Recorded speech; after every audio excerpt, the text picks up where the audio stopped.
You know, if you start selling bingo tickets, and the other thing is, Michael, you know, perhaps we could give everyone a free raffle ticket, right? And then if you wanted to buy another one, that would be okay. But I don't think it would be okay. Apart from that, the way it works, each bingo ticket needs a different email. So, for example, Michael, if you had like a family with you, you know, and you said, can you send all my raffle tickets to this email address? The answer to that is no, not possible to do that. It's not technically possible. Each raffle ticket is assigned, so each email is assigned a raffle ticket. You can do it on separate games. So games 1, 2, if we've got 3 games, they can all come to that email. But if you wanted 2 tickets for one game, not possible. You'd have to give me a completely different email address to send the other one to. I don't know, like Michael Pullman 2 at whatever you are, Telstra.net or something like that, you know. So there's the reasons why it's slow on a Sunday. I think it works better fast as well. I do think it works better fast, but that's where we are at the moment for that. Okay. Alrighty. Dave, Holland's one bingo game will last like 3 minutes. Yes, that's the thing, you see. That's the thing there. That's why that works like that, you know. That's why it works. That's why it's so fast. Because of those reasons. As I say, I think we could speed it up a bit, but then it wouldn't last like an hour and a half. It would only last like 45 minutes to do all the, or probably even less than that actually, 45 minutes, and it's the amount of prizes going out. So there has to be like a balance into what sort of one's prepared to spend going out with nothing coming in. You know what I mean? It's just how it is. Anyway, there we go. Thanks so much for testing us out on the things. Have we done everything? We've done the raffle tickets, haven't we? We've done the raffle tickets. We've done the birthdays. I think we've done everything there.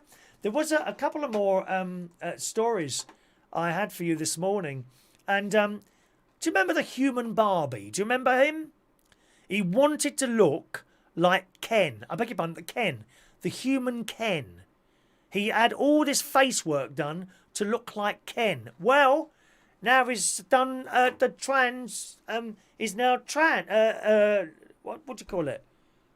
He's changed to a woman. That thing, you know. Here you are.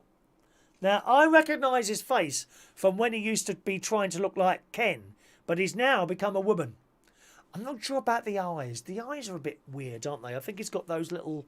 What do you call them? The no, is it she now? Well, let me read the story. It's in the Sun this morning. This morning viewers were shocked today as the star formerly known as Human Ken doll, Rodrigo Alves, appeared as a woman called Jessica. The Brazilian-born transgender who was on Celebrity Big Brother in 2018, which I don't watch that, you see, explained she spent £55,000 on feminism surgery and now wants a baby. She's 36, told Eamon Holmes and Ruth Langsford that she was never Ken, insisting I'm Barbie. She explained I was very unhappy and I either had the transition or die. It was one or the other. I still need 2 or 3 more surgeries to complete my transition, and then I swear I will be done with plastic surgery. There's only so much someone can take. She had her famous six-pack and Adam's apple removed, and added...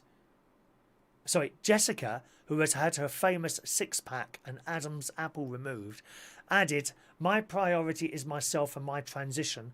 I would like to have a child and to have a baby. So she's had the whole thing done now. Wow, here he is as Ken. Right, this is what he used to look like when he became Ken. So this is going back a bit further there. Look. And then how he looks before he had anything done at all. Look at that. So he became Ken. The one on your left there, okay? That was him before he had anything done, and now he's become, what was it again? Lorraine? Was it Lorraine? Forgot the name. Jessica. Now he's become Jessica. Look, you know, so much money though. So much money. I suppose in a way we can't quite comprehend how someone can be so unhappy looking the way they are. I mean, other people do. Bits and pieces, don't they? Little bits and pieces to them. You could argue I had buck tooth. I used to have buck tooth, and I had the braces and all that done. You could argue that was plastic surgery, really, couldn't you? You know, but people have the money, and there they do what they do there.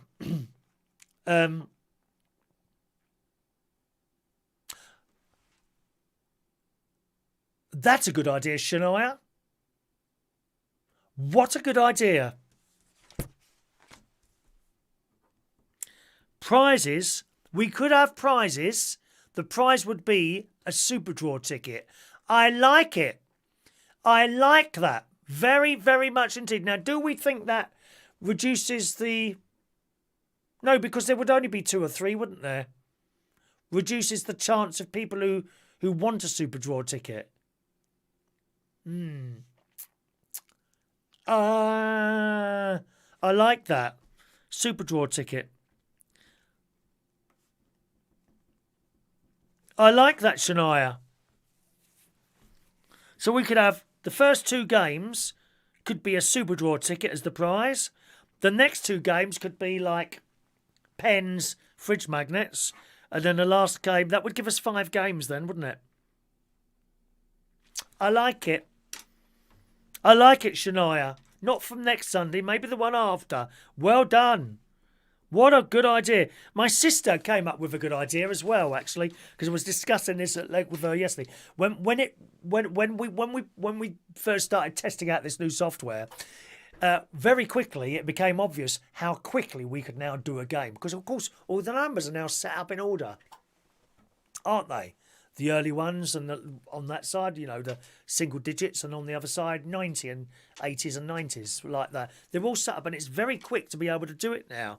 And I was discussing this with my sister last night, and she said instead of giving out prizes, like there's a prize for that, there's a prize for that, how about vouchers, like you do at the seaside? Okay? So maybe Shania will play game number 1, and she wins. She gets a voucher. We play game number 2 and maybe Dave Holland wins. He gets a voucher. She plays game number 3 and Shania wins again. She gets 2 vouchers. Yeah? And then at the end of the game, they've got all these different vouchers. There's the prize for 1 voucher. Could be a super draw ticket, right? For Thursday. The prize for 2 vouchers could be a pen. Prize for 3 vouchers could be a fridge magnet, and so on and so forth like that. Sorry, I've got this pain again here at my ribs. I'm sure it's a muscle there that's come back. It is quite painful, that. What is that there? It's like I don't know what that is. There's something pushing against there. It's like I don't know what it is there. I think I'm going to have to ring the doctor about it. That's been going on for some while. And that's good, but it involves me then keeping a list of who's where, you know, and it gets a bit messy like that. But I like that super draw ticket. That's very good. Sponsorship from one of the pubs you do. Well, there's only Central Station, I'm afraid. Central Station will be probably showing... I just got a message, actually, on there. Let's have a look there. Central Station will be showing the quiz when we do the quiz night there, and possibly taking a version of the bingo as well there from here, so to speak, or up at the caravan, wherever I am at the time. What else have we got here? I used to have an app. Where's the one there? A suggestion from Adrian as well there. You can't sell for bingo. That's correct, yes. But you might be able to sell via email to someone's emails you, but they pay you a fee for it. It starts getting very, very, very complicated when you do that. But Shania's suggestion is very simple and very easy. All right. Fiona says, I'm happy the way I look too. Lou keeps telling me off. Hit him, Fiona. Hit him, darling. Just hit him. Claire's super draw ticket is a good idea. Fiona likes that. Shania, you have many, many good ideas, my dear. Many ideas. You could save the vouchers up like people do at Prize Bingo on the coast. Yes, exactly, Terry. Exactly. But it involves then keeping a list of things and having vouchers going out. And you know someone would create a voucher of their own and keep it on the screen for them to use. And you wouldn't know. You'd have to write that down there, wouldn't you? There we are. All right. Okie doke. So there's the ideas there. And that's all well and good. I'm liking the voucher idea, the ticket idea very much, Shania. Well done on that one. Okie doke, boys and girls. That's it. Or even the You could do a super chat voucher and a raffle voucher, couldn't you? Really? Something like that. Sorry, a super chat ticket is one of the prize. A raffle ticket is one of the other prizes. Yeah, I quite like that. Anyway, thanks very much for joining us on the show on this Tuesday morning, boys and girls. I think I better ring the people and see why they're not here today. I think I was thinking this was too nice to them yesterday, making them tea and all that sort of thing. Never mind, you live and learn. Have a lovely Tuesday. I'll see you again for the quiz tonight at 8 o'clock. Enjoy the rest of your day. The sun's coming out. The sun will come out tomorrow. Bet your bottom dollar that tomorrow we'll be there.